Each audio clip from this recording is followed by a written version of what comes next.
On the 23rd of February 2019, a Boeing 767 freighter went into Trinity Bay on the approach to Houston, 45 seconds after somebody knocked a switch.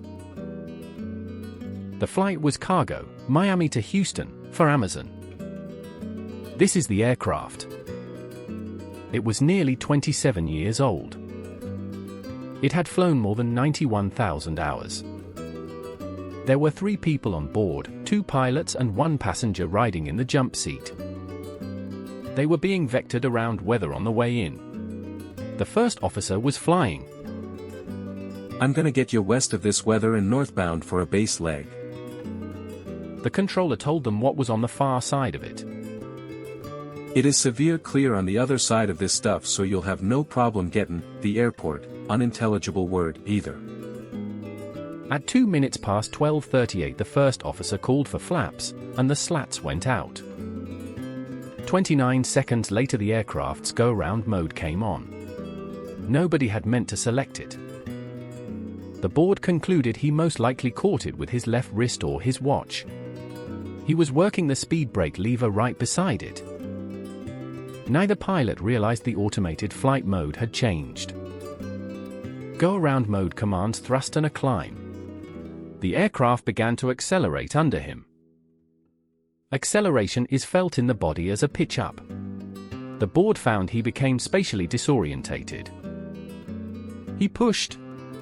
Over 18 seconds, the aircraft went to about 49 degrees nose down. The stall warning systems never activated, and the recorded data was not consistent with a stalled aircraft.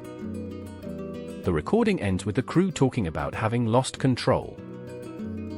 Crew communications consistent with a loss of control of the aircraft began approximately 18 seconds prior to the end of the recording. Radar and radio contact were lost about 30 miles from the airport.